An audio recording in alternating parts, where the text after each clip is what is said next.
Acompáñenos de inmediato con los titulares que este viernes 17 de mayo nos ha dejado a nivel nacional y a nivel internacional. Arrancamos con la misión de los observadores de la Organización de los Estados Americanos, que ya está en el país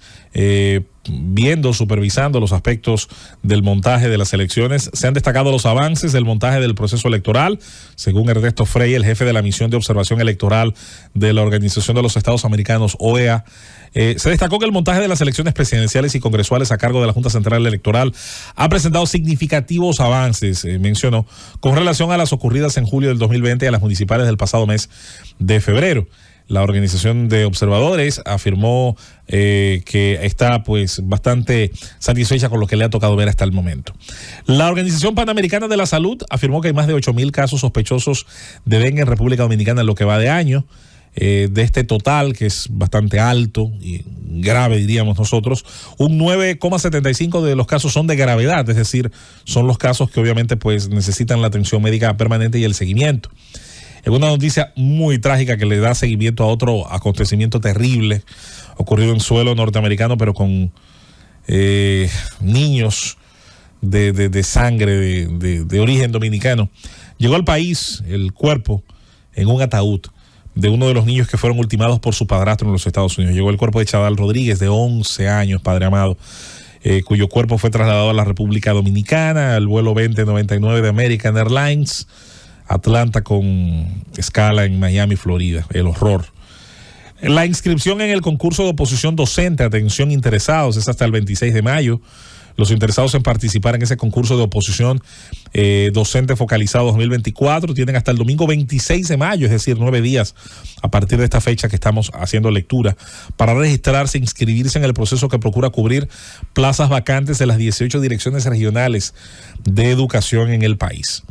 En otro ámbito, la República Dominicana subió 8 puestos en el ranking de América Latina y el Caribe de desarrollo de las telecomunicaciones y la innovación. Las telecomunicaciones, las tecnologías de la información y la comunicación, que es lo que significa TICS realmente. Estaba tratando de traducirlo del inglés.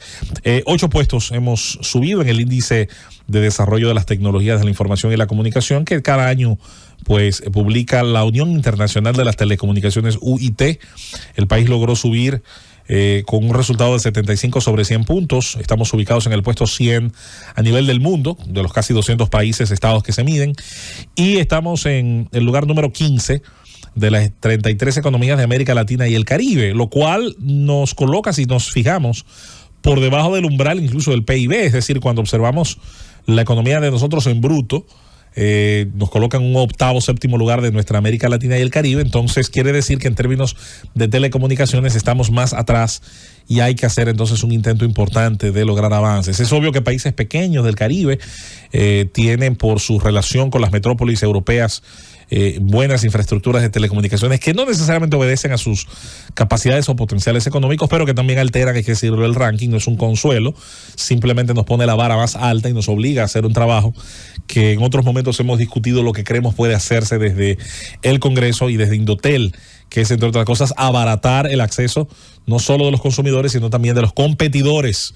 a las telecomunicaciones. En las internacionales, en Eslovaquia se ha llamado una tregua política tras el atentado contra su primer ministro Robert Fico, al que le dispararon varias veces, y que se debate entre la vida y la muerte, aunque ya con amplios niveles de recuperación tras ser sometido pues a diferentes cirugías tras el atentado que sufrió. El primer ministro ya es capaz de hablar, sigue todavía en una situación bastante crítica,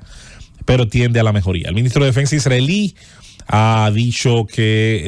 se van a seguir desplegando más tropas en Rafah,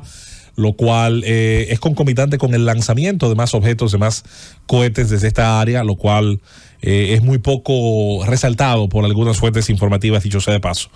Más de 500,000 de palestinos han estado huyendo de Rafah en busca de un lugar donde refugiarse, como ocurrió precisamente con los asentamientos de la parte norte cuando comenzó la ofensiva en Gaza. España denegó la escala a un buque cargado de armas para Israel. El ministro de Relaciones Exteriores dijo que Oriente Medio no necesita más armas, necesita más paz. Lo que no va a denegar España es la salida de buques de sus puertos con armas fabricadas en España, de las cuales son vendidas incluso a Israel. dicho sea de paso. El presidente Biden apoya reclasificar la marihuana como una droga de bajo riesgo, según informó el presidente Biden. Apoyó que la marihuana sea reclasificada como una droga de bajo riesgo y anunció el comienzo oficial de los trámites para completar el proceso. Asesinaron al director en Colombia de la cárcel La Modelo, que es una de las principales prisiones de ese país. Elmer Fernández, un coronel en retiro de 57 años, fue pues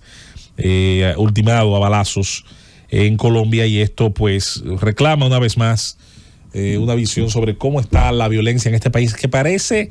haber tenido una ola de recrudecimiento en algunos momentos recientes, incluyendo un gobierno que llegó, entre otras cosas, hablando de los problemas de las violencias y las masacres en el gobierno de Iván Duque y en gobiernos anteriores de Santos, de Uribe, y que no es tan fácil como decirlo, sino como acudir a las causas que provocan este tipo de situaciones. Así que estos titulares, pues, son los que estamos colocando hoy en el umbral noticioso al arrancar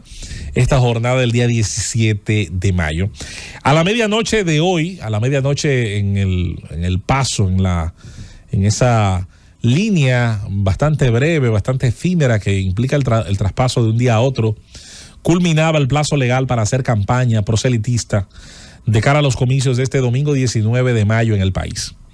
Los dominicanos van a vivir una especie de calma chicha, como dicen los marineros. La calma chicha era aquel momento donde no soplaban vientos suficientes para empujar a través de las velas los barcos. Esta calma a veces era algo bueno, pero muchas veces podía ser el presagio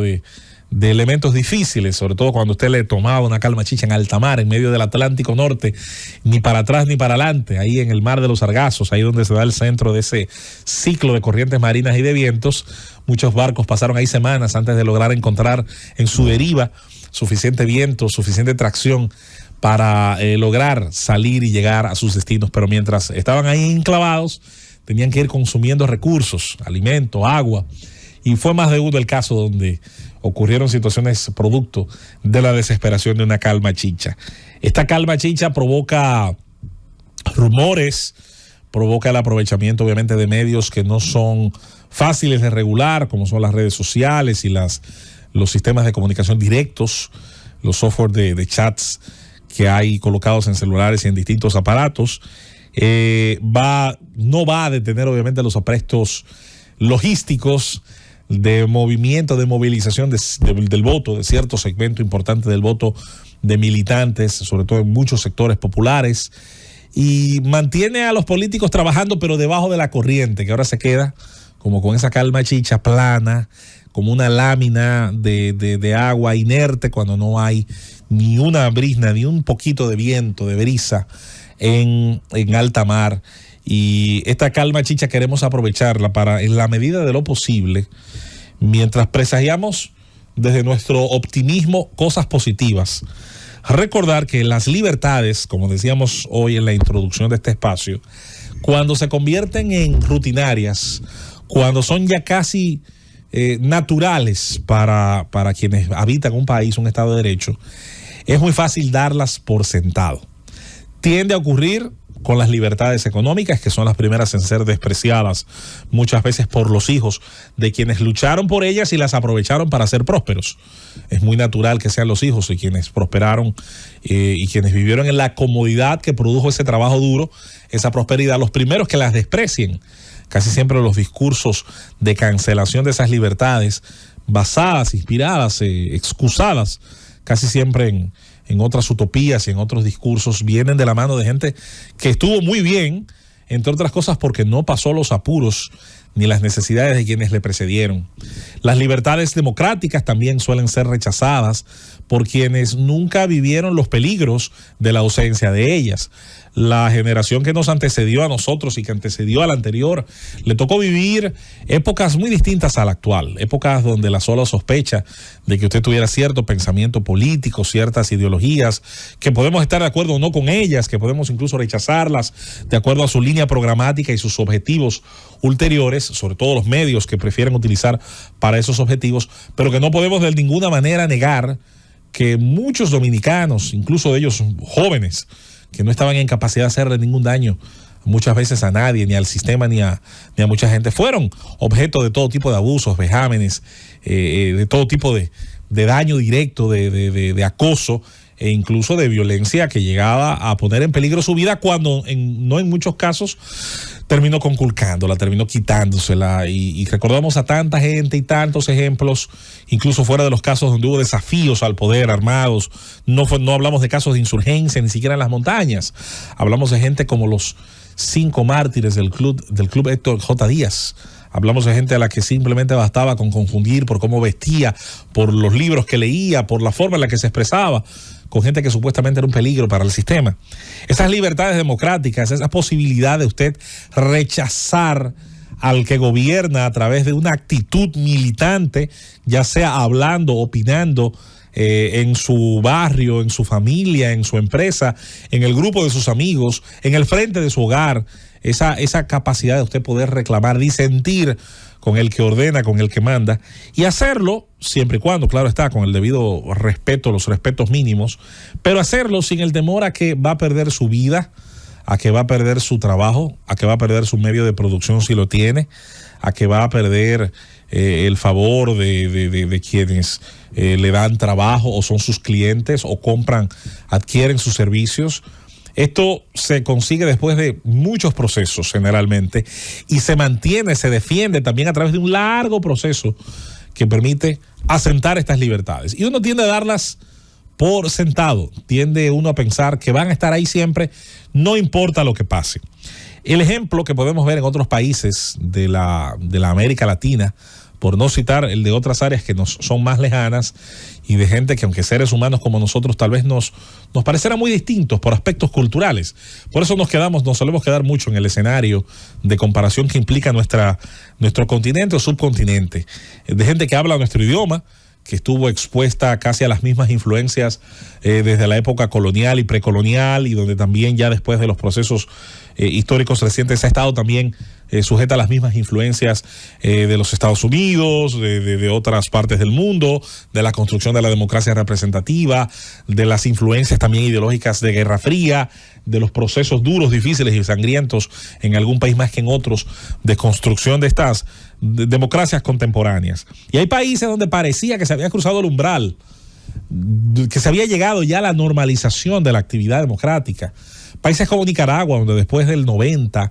de las elecciones donde sale electa Violeta Chamorro, donde parecía que se comenzaba a normalizar la convivencia democrática en el país, que había iniciado el proceso llamado Revolución Sandinista en el 79 y que terminó convirtiéndose, si no en otra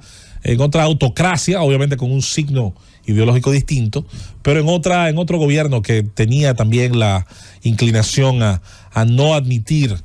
capacidades de disenso, que nadie opinara distinto, ni promoviera, ni de alguna manera tuviera programas distintos de gobierno. Esto parecía en algún momento que no iba a dar marcha atrás. Pero la democracia por sí misma no es la solución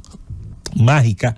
a todos los problemas de un pueblo. Es el mejor sistema, decía Churchill, que era el peor en comparación al resto, a los demás, que era por lo tanto el menos malo y que era de alguna manera el más corregible, el más susceptible a ser perfeccionado y a permitir la mejoría del funcionamiento de los sistemas. Y parecía en algún caso que en ese país las cosas debían ir mejorando. Sin embargo, las democracias, cuando no tienen instituciones fuertes, la veeduría de los cuerpos de la sociedad, de las élites sociales, económicas, académicas, políticas, y las mismas no generan unos consensos sobre unos puntos en específico que deben mejorar, como son sus tribunales, como son sus agencias policiales, como son todos los cuerpos que contribuyen a fortalecer el Estado de Derecho. ¿Qué va a ocurrir? Bueno, un retroceso. Cuando Arnaldo Alemán, ese señor de cuyo nombre no quisiera recordarme, gobernó ese país, se dieron todos los síntomas de que la cosa estaba retrocediendo a niveles insospechados, terribles para los ciudadanos de ese país, y comenzaron los pactos, los acuerdos, las canonjías, comenzó lo que los venezolanos llaman la conchupancia, a generar el proceso para el retorno al poder, nada más y nada menos de Daniel Ortega, que volvió disfrazado de oveja, aunque tenía todavía la sangre de la oveja a la que le había arrancado la piel, pero igual se la puso encima y llegó a través de la vía democrática. ¿Para qué llegó? Para que a partir de ese momento se comenzara a desmontar tornillo por tornillo, se comenzara a desmontar pieza por pieza el armazón de la democracia de ese país, lo poquito que se había desarrollado, lo poquito que había avanzado, con las insatisfacciones que produjo el proceso. Entonces se alimentó volver a un estado como el que hoy tienen. Y pudiéramos citar más ejemplos, el tiempo no nos va a dar, no nos da, de hecho ya culminamos esta introducción, pero el ejemplo es claro en cuanto a que la democracia más fuerte del mundo, el caso estadounidense o las europeas, basta con que haya una serie de descuidos, una serie de conductas laxas, de conductas que aflojan ese cuidado, esa construcción interminable que es el Estado de Derecho y democrático, para que haya retrocesos y las generaciones puedan probar que ninguna libertad, por fuerte que parezca, es eterna, son desmontables todas, como toda construcción humana. Nosotros debemos vigilar la nuestra. Lo que se va a producir de aquí al fin de semana es parte del compromiso de los ciudadanos. Nos toca ahora ver, vigilar, denunciar allí donde sea necesario, participar, pero ser sobre todo un elemento que contribuya a una estabilidad que tanto nos ha costado y que tiene a extranjeros hablando de la República Dominicana en un tono positivo, como un destino de inversión, de viaje, de interés para tanta gente, pero sobre todo que pueda mejorar para ser la gran casa de los dominicanos.